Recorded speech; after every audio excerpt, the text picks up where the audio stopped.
Hi, this is Dr. Priya here with you. Today I want to talk to you a little bit about this whole return to school for our children as it is quickly approaching and kids are set to go back on September 15th. I know that every parent is super stressed out about making this decision. I myself have struggled with it considerably, and I kind of have used my own little guidelines, and I thought it would be important to share them with you given that I have a 13-year healthcare background.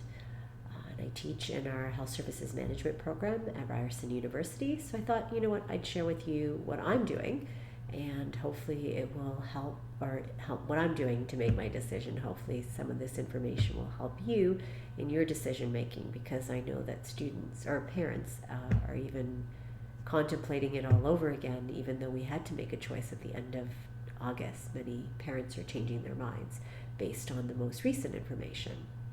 So, having said that, the first thing you need to do is to assess your own child's risk with a return to school, what that would mean. So, by looking at their health circumstances and whether it would be unsafe for them, if they do have any health risks, to return to a classroom that potentially they might be exposed to COVID-19. They'd definitely be increasing their risk in that situation, and whether this would actually be dangerous to your child. So in that case, when I do that first check, that's when I have to tap out, because all of my children suffer from Crohn's disease, and so they are immunocompromised.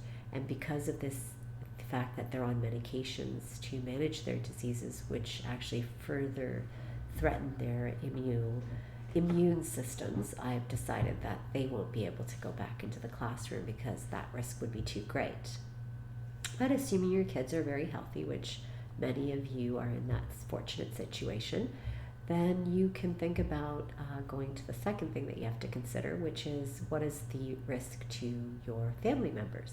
So if you have a family member that is immunocompromised in a way that potentially having that increased risk of your child going back to school would further threaten them or potentially increase their risk of exposure, particularly if they're working from home, then you've got to consider what to do with your kids. And in this instance, I feel that the risk to the individual who's compromised outweighs the benefit that the student or child would be getting from being in the classroom, which is why we're sending children back in the first place. So, and then once you've looked at the risk to your child and you've looked at the risk to others, then you want to look at what is the presence of COVID in your area, right? So what is the ultimate environmental risk or of exposure, and how severe is that? So going to Public Health Ontario is a good place, and specifically focusing on Public Health Ontario, you're going to be able to use the Ontario COVID data tool, which you can find there, and then you can look up your particular health unit and you can look at the daily counts. Unfortunately, they're about a week out, so from a decision-making standpoint, it's not real-time decision-making, but you can at least see what the trends are looking like from week on week. And you can even make decisions if you do decide to send your child back to school. At some point in time, if you think the risk is just too great because numbers have gone up so significantly in your particular area, that you can keep your kids home for a couple of weeks and let them learn remotely. We just don't know what we're heading into, but you can make these sort of very changes to your ultimate decision making all the way through, not just at the beginning and at the end, right? And the other thing that you want to do, if you've decided that your kids are going back into the classroom, you want to make sure that they're informed stakeholders. So you want to make sure that they clearly understand not just what the rules are around safety, but why they're so important. Because oftentimes we tell the kids, and kids have seen because they're seeing it all around them, wash your hands, so the appropriate hand hygiene, wear your mask, and remain at a distance. But they don't understand and what the reason is that we're engaging in these things. So you want to make sure that you've been very clear in terms of the fact that we're trying to control spread. And these are the various different ways in which spread will increase as a result of failing to do these things. So that making that connection is really important in ensuring that you're doing it in a developmentally appropriate way, right? So kids of different ages need to have that conversation in different ways. And we have to be cognizant of the fact that we want to educate and inform them, but we also don't want to terrify them so that they are mobilized and unable to move forward, right? The other thing that you want to make sure is that you have clearly conveyed to your child that they're very important, and that because you entrust that they understand the rules, that they are able to be part of that information generation cycle too, right? That you're sending them in there to the school, and that you are more than happy and willing to, on a daily basis, listen to the feedback that they provide to you. Because we all know that we're hearing a variety of different things with regards to the return to school model, and the implementation we know is not the same from one school to another within an area, much less between various areas across Ontario.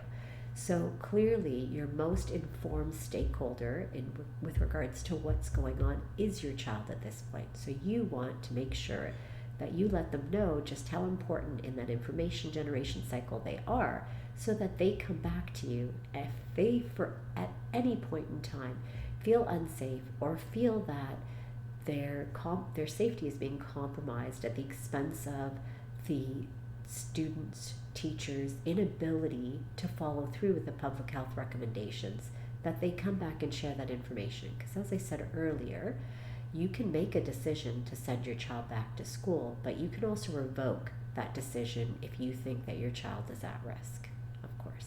The other thing, or the last, I think, and most important, and what I'm hearing, at least in Toronto, in the Toronto area, which is where we live, and my kids both go to schools in the Toronto area, that they do not have, or they are not sharing, either schools, both the high school and the grade school that my children attend, they're not sharing with you what that monitoring and surveillance technique that they're using looks like, in terms of the ways in which they take that information and share it with parents. So there has been absolutely no disclosing to parents with regards to how they're going to let parents know in an effective and timely manner when a child is, or let's put it this way, when they get a positive case of COVID-19. It's extremely important that that method of communication and mode of communication, how often and how rigorously it's done, is conveyed to parents very early on.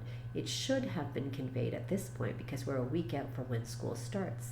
And the Toronto District School Board has not informed parents about this. And why is this so important? It's really important because you want to know what the cases are in your particular school. So again, you become a very informed stakeholder in the process. So if you have 0 cases, you feel confident about sending your kids to school. But if you have 0 cases and they don't report back for 2 or 3 weeks, similar to the lags that we're seeing with regards to the reporting at a provincial level, then it's very difficult to become an informed stakeholder at that point, right? But if they're weekly, like we're seeing with the reporting that is happening, we're even seeing daily counts, but daily counts lag, right? And we don't have up-to-date, timely, real-time data that we're generating even at a provincial level. But if we can at least get information on a weekly basis, parents can be far more informed, because you can make decisions about whether kids should be going to school within a week and between weeks, rather than going blind, right? And then that puts the classroom at risk for further outbreaks. Another thing that just to consider that I think is really relevant in your decision making is that all of these cohorts are quite different that they're trying to set up for each individual class. And so some cohorts will be at greater risk than others based on the amount of exchange or point of contacts that each individual child that's sitting in a given cohort will actually come in contact with each day. So more points of contact will increase their potential risk for transmitting COVID or acquiring COVID and then thereby transmitting it to their classmates, right? So there are a lot of things to consider. Hopefully over the next couple weeks, I'll release some more videos as I, like you, We traverse this terrain that is very new to all of us, and we have all of these important decisions to make that we absolutely each and individually feel are important to our children's health and well-being. And while we're all terrified, because again, we're doing something that we've never done before, information is extremely powerful. So at all rounds, it's either about making sure that you have access to relevant, important, and truthful, like accurate, right, information, and that you make your decisions based on that information. Stay safe.